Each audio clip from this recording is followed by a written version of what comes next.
പാവനപുരം block പഞ്ചായത്തിന്റെ ആഭിമുഖ്യത്തിൽ അടുക്കളയിൽ നിന്നും അരങ്ങത്തേക്ക് സ്ത്രീ ശാക്തീകരണവുമായി ബന്ധപ്പെട്ട് നടത്തിയ അരങ്ങ് എന്ന പരിപാടി ഒക്ടോബർ 3-ന് ആരംഭിക്കുകയും ഒക്ടോബർ 12-ന് സഖാവ് MLA മുരളിയുടെ നേതൃത്വത്തിൽ വിദ്യാഭ്യാസ വകുപ്പ് മന്ത്രി ശ്രീ ശിവൻകുട്ടി അവർ സമാപന സമ്മേളനം ഉദ്ഘാടനം ചെയ്യുകയും ചെയ്തു.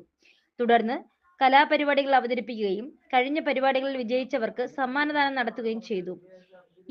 ഒക്ടോബർ 3 മുതൽ 12 വരെ തീയതികളിൽ 10 ദിവസങ്ങളിലായി പാവനപുരം ബ്ലോക്ക് പഞ്ചായത്ത് പെണ്ണിടം എന്ന് പേരിട്ടുകൊണ്ട് വനിതാ സാംസ്കാരികോത്സവവും അരങ്ങ് കലോത്സവവും സംഘടിപ്പിച്ചു. കീഴായിക്കുളം സ്മിത ഓഡിറ്റോറിയത്തിൽ വെച്ച് വൈവിധ്യമാർന്ന പ്രവർത്തനങ്ങൾ പരിപാടികളാണ് ഇതുമായി ബന്ധപ്പെട്ട് നടത്തിയത്. കേരളത്തിലെ തന്നെ പ്രശസ്തരായ നിരവധി സാമൂഹ്യ സാംസ്കാരിക ഔദ്യോഗിക രംഗത്തുള്ള ആളുകളെല്ലാം വന്ന് പ്രഭാഷണങ്ങൾ നടത്തുകയും വനിതകളുടെ അതെല്ലാ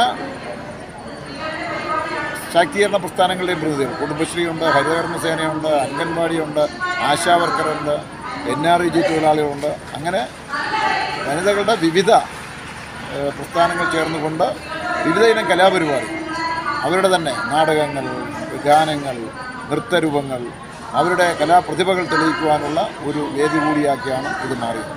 ഒരു അക്ഷരാർത്ഥത്തിൽ ഒരു ഉത്സവം തന്നെയാക്കി മാറ്റാൻ കഴിഞ്ഞിട്ടുണ്ട്. അതിന് നേതൃത്വം കൊടുത്ത ബ്ലോക്ക് പഞ്ചായത്തിനെ ഞാൻ പ്രത്യേകം അഭിനന്ദിക്കുന്നു. വിജയകരമായി പ്രവർത്തനം നടത്തി. ഇന്ന് ഇത് ബഹുമാനപ്പെട്ട പൊതുവിദ്യാഭ്യാസ വകുപ്പ് മന്ത്രി V. ശിവൻകുട്ടിയാണ് സമാപന സമ്മേളനം ഉദ്ഘാടനം ചെയ്തത്.